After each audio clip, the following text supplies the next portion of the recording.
Test format సీజన్ను team India ఘనంగా start చేసింది. 45 రోజుల సుదీర్ఘ విశ్రాంతి తర్వాత బంగ్లాదేశ్తో సొంత గడ్డపై జరిగిన 2 టెస్టుల సిరీస్ను 2-0తో కైవసం చేసుకుంది. ఫలితం తేలడం కష్టమనుకున్న రెండో టెస్టులో అసాధారణ ప్రదర్శనతో విజయాన్ని అందుకుంది టీమిండియా. ఇక ఈ మ్యాచ్లో వర్షం కారణంగా 2.5 రోజుల ఆట పూర్తిగా క్యాన్సిల్ అయింది. దాంతో ఫలితం తేలడం కష్టమని అంతా అనుకున్నారు. కానీ టీమిండియా అటాకింగ్ గేమ్తో ఏకపక్ష విజయాన్ని సాధించింది. బౌలర్ల అసాధారణ ప్రదర్శన, బ్యాటర్ల రిస్క్ అటాకింగ్ గేమ్ టీమిండియాకు కలిసొచ్చింది. 100 పరుగులకు ఆల్అవుట్ అయినా పర్వాలేదని బ్యాటర్లు రిస్క్ తీసుకుని విజృంభించారు. ఇక ఈ సిరీస్ విజయంతో WTC పాయింట్స్ టేబుల్లో టీమిండియా తమ అగ్రస్థానాన్ని మరింత స్ట్రాంగ్ చేసుకుంది. అంతేకాకుండా వరుసగా మూడోసారి WTC ఫైనల్ చేరేందుకు కూడా రూట్ ని క్లియర్ చేసుకుంటూ పోతుంది. WTC 2025లో భాగంగా ఇప్పటి వరకు జరిగిన 11 మ్యాచ్ల్లో టీమిండియా 8 విజయాలతో పాటు ఒక మ్యాచ్ డ్రాగా చేసుకుంది.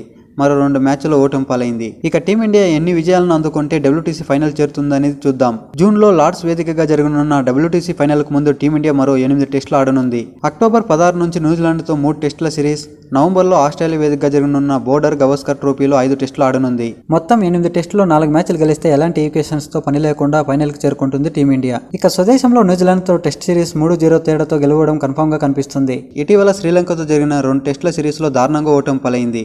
ఒక్క మ్యాచ్ను కూడా డ్రా చేసుకోలేకపోయింది. ప్రస్తుతం టీమిండియాకున్న ఫామ్ నేపథ్యంలో న్యూజిలాండ్ను క్లీన్ స్వీప్ చేయడం పెద్ద కష్టమేమి కాదనిపిస్తుంది. అలాగని న్యూజిలాండ్ను తక్కువ అంచనా వేయలేం. ఎందుకంటే ఓటమి బాధలో ఉన్న న్యూజిలాండ్ ఎలాగైనా గెలవాలని పట్టుదలతో ఉంటుంది.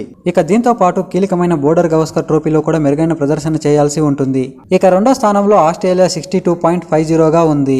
మరోసారి WTC final India and Australia ఖాయమన్న దశలో శ్రీలంక ఈ రేసులోకి దూసుకొస్తుంది. శ్రీలంక తమ సొంత గడ్డపై న్యూజిలాండ్పై 2-0 తేడాతో ఘన విజయం సాధించి పాయింట్స్ టేబుల్లో 3వ స్థానంలో నిలిచింది. తొలి టెస్ట్ గెలిచి 3వ స్థానంలో నిలిచిన లంక తమ విజయాల శాతాన్ని 55.56% పెంచుకుంది. దీంతో శ్రీలంక పాయింట్స్ టేబుల్ ఆస్ట్రేలియాకి దగ్గరలో ఉంది. దీంతో తొలి 2 స్థానాల్లో ఎవరు నిలుస్తారనే విషయంలో ఆసక్తి నెలకొంది. ఆస్ట్రేలియాలో జరగనున్న బోర్డర్ గవస్కర్ ట్రోఫీతో పాటు దక్షిణాఫ్రికాలో శ్రీలంక టెస్ట్ సిరీస్ ఆడనుంది. ఈ 2 సిరీస్లు కూడా వరల్డ్ టెస్ట్ ఛాంపియన్షిప్ ఫైనల్కు వెళ్లే జట్లను నిర్ణయించే అవకాశాలు ఎక్కువగా కనిపిస్తున్నాయి. WTCలో పాయింట్స్ సిస్టమ్ ఒకసారి చూసుకున్నట్లయితే ఒక మ్యాచ్ విన్ అయితే 12 పాయింట్స్, అండ్ టై అయితే 6 పాయింట్స్, అండ్ డ్రా అయితే 4 పాయింట్స్గా నిర్ణయించబడుతుంది. ఈ పాయింట్స్ పర్సంటేజ్ని బట్టి టీమ్స్ ర్యాంకింగ్ని డిసైడ్ చేస్తారు.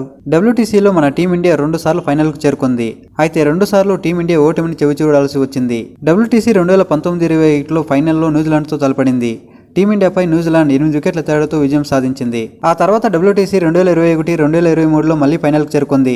ఆస్ట్రేలియా అండ్ ఇండియా మధ్య జరిగిన ఈ మ్యాచ్లో ఆస్ట్రేలియా 209 పరుగుల తేడాతో భారత్ను ఓడించింది. సో అందుకని ఈసారి ఎలాగైనా 3వసారి ఫైనల్కు చేరుకొని WTC కప్ను అందుకోవాలని టీమిండియా చూస్తుంది. ఇక బంగ్లాదేశ్తో జరిగిన టెస్ట్ సిరీస్లో మన టీమిండియా కొన్ని రికార్డులను నమోదు చేసింది. అవేంటో ఒకసారి చూద్దాం. 147 ఏళ్ల టెస్ట్ క్రికెట్ హిస్టరీలోనే 2 ఇన్నింగ్స్ల్లో కలిపి అత్యధిక రన్ రేట్ నమోదు చేసిన తొలి జట్టుగా టీమిండియా చరిత్రకెక్కింది. ఈ మ్యాచ్లో 2 ఇన్నింగ్స్లో కలిపి టీమిండియా 7.36 రన్ రేట్ నమోదు చేసింది. ఈ క్రమంలో సౌత్ ఆఫ్రికా రికార్డును బద్దలు కొట్టింది. 2005లో జింబాబ్వేతో కెప్టెన్ వేదికగా జరిగిన టెస్ట్ మ్యాచ్లో సౌత్ ఆఫ్రికా 2 ఇన్నింగ్స్లో కలిపి 6.80 రన్ రేట్ నమోదు చేసింది. ఇప్పటి వరకు ఇదే హైయెస్ట్ కాగా తాజాగా టీమిండియా 7.36 రన్ రేట్తో దాన్ని అధిగమించింది. ఇక టెస్టుల్లో అత్యధిక విజయాలు సాధించిన 4వ జట్టుగా కూడా టీమిండియా నిలిచింది. 180 విజయాలతో ఈ జాబితాలోని సౌత్ ఆఫ్రికాను వెనుకనెట్టింది. 414 విజయాలతో ఆస్ట్రేలియా అగ్రస్థానంలో ఉండగా 397 విజయాలతో ఇంగ్లాండ్, 183 విజయాలతో వెస్టిండీస్ భారత్ కంటే ముందున్నాయి. అంతేకాకుండా సొంత గడ్డపై వరుసగా అత్యధిక టెస్ట్ సిరీస్లు గెలిచిన జట్టుగాను టీమిండియా రికార్డు సాధించింది. 2013 నుంచి 2024 మధ్య టీమిండియా వరుసగా 18 టెస్ట్ సిరీస్లను కైవసం చేసుకుంది. ఈ జాబితాలో టీమిండియా తర్వాత ఆస్ట్రేలియా 1994 నుంచి 2000 మధ్య 10 టెస్టులు, అండ్ 2004-2008 మధ్య 10 టెస్ట్ సిరీస్లను గెలుచుకుంది. ఇక టెస్ట్ క్రికెట్లో అతి తక్కువ బంతులు ఎదుర్కొని విజయం సాధించిన రెండో జట్టుగా కూడా టీమిండియా నిలిచింది. బంగ్లాదేశ్తో రెండో టెస్టులో టీమిండియా మొత్తం 281 బంతులు మాత్రమే ఎదుర్కొంది. ఈ జాబితాలో ఇంగ్లాండ్ అగ్రస్థానంలో నిలిచింది. 1935లో బ్రిడ్జ్ టౌన్ వేదికగా వెస్టిండీస్తో జరిగిన మ్యాచ్లో 276 బంతుల్లోనే గెలుపొందింది. ఇక ప్రస్తుత క్యాలెండర్ ఇయర్లో టీమిండియా 96 సిక్సర్లు కొట్టింది. 147 ఏళ్ల టెస్ట్ క్రికెట్ చరిత్రలో ఒక జట్టు ఒక క్యాలెండర్ ఇయర్లో 90కి పైగా సిక్సర్లు కొట్టడం ఇదే తొలిసారి. ఇంతకు ముందు ఇంగ్లాండ్ 89 సిక్సర్లతో ఉండేది. దాన్ని టీమిండియా అధిగమించింది.